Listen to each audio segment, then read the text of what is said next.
Hey guys! Magandang gabi ha! Welcome back po dito sa Gandara SRU channel for Showbiz Update. Andito na naman nga po akong muli ang nagmamaganda ninyo kachismosa upang maghatid ng latest update and fresh happenings patungkol sa Kim Pao. At syempre, ito pong latest ganap ni Kim Chu sa Korea sa kanya pong pagtanggap ng award sa Seoul Drama Awards bilang Outstanding Asian Star 2024 na nire-representa po ang Pilipinas. Anyway, sa mga hindi pa po nakaka-subscribe dito sa ating channel, maaari lamang na pindutin po ninyo ang subscribe button at notification bell para mag-updated po kayo sa mga susunod nating balita. So, eto na nga, guys, grabe, pang-international na talaga itong si Kim Chu, no? Superstar po talagang matuturing si Kim Chu. Nakaka-proud na ire-representa po niya ang Pilipinas sa ang ABS-CBN. Siya po ang mukha ngayon ng ABS-CBN. Kasi hindi naman po ito birong event. And all out din nga po ang supports na ABS-CBN sa kanya ni Derek Loren, ng iba pa po niya mga kasamahan sa industriya. Very proud po sa tagumpay or sa achievement na ito ni Kim Chu. Kasi napaka-deserving naman po talaga ni Kimi. Kaya ang mga bashers nanggigilaiti Kasi kahit anong hila nilang gawin pababa dito kay Kim, ay sa paangat lamang po lalo siya. So, ang isang queen, never nyo po yang mahihila pababa.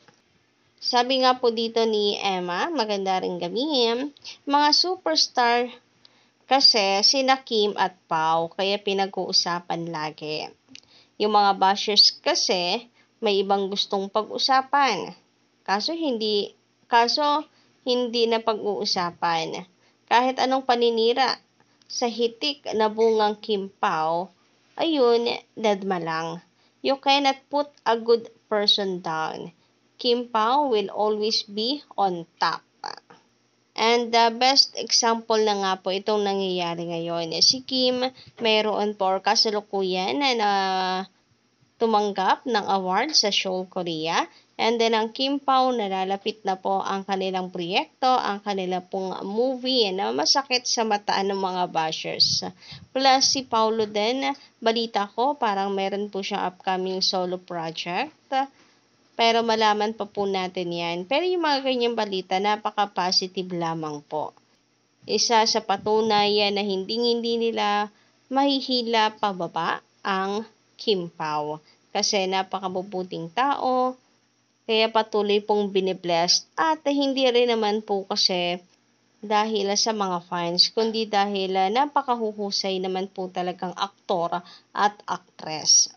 Hindi nyo naman may kakaila, lahat po ng projects ni Kimi talaga naman pong napakatataas ng ratings.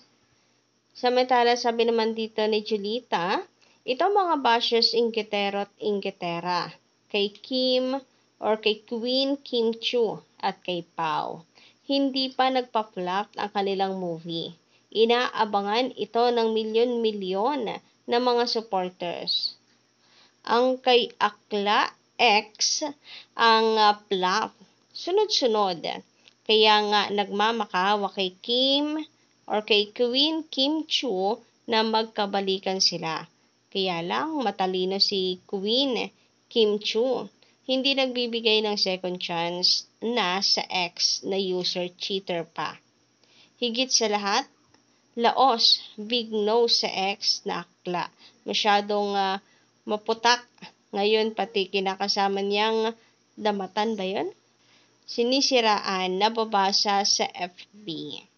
Anyway, speaking of Queen Kim Chu, eto nga po at pati po sa Korea, headline na rin ang ating Kimi. And to be honest guys, ang dami pong napanganga sa ganda ni Kim Chu. Kita nyo naman ayan sa inyong mga screen kung gaano kaganda si Kim Chu, lalo na po sa kanyang kasuotan. Mala Koreana ang beauty. Grabe ngayon, slay queen. And ang sarap pong pagmasdan na kanya pong paglakad kanina sa carpet. Siyang tunay na superstar talaga. Kaya sino ba naman ang hindi po mapapanganga sa beauty na ito ni Kim Chiu? Natural beauty po yan. Ayan o, diba, napakaganda. For sure, ang mga inggit na naman kay Kim Chiu, magtatalak na naman yan. Sasabihin hindi deserve ni Kim Chiu yung award na yan. Mas maraming deserving na makatanggap ng Outstanding Asian Star kaysa kay Kim. Alam niyo yan, mga galawang bitter at mga linyahan ng mga insecure. Anyway, todo support din naman nga po sila Direk Lauren dito kay Kim Chiu. Grabe nga po yung pagmamahal at suporta nila dito kay Kimi.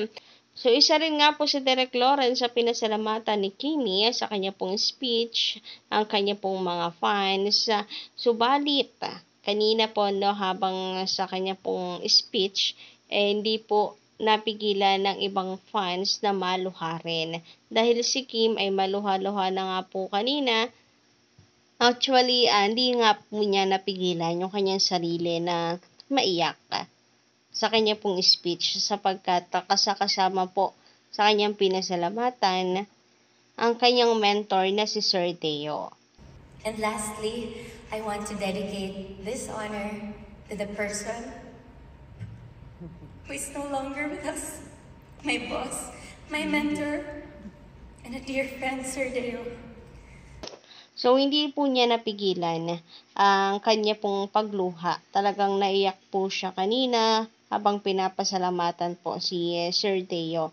Kasi sayang naman po talaga na hindi po niya naabutan ito. Hindi niya naabutan na si Kim tatanggap po ng award bilang Outstanding Asian Star sa Seoul Drama Awards.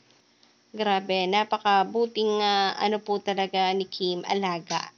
Napaka-sweet and hindi po nakakalimot.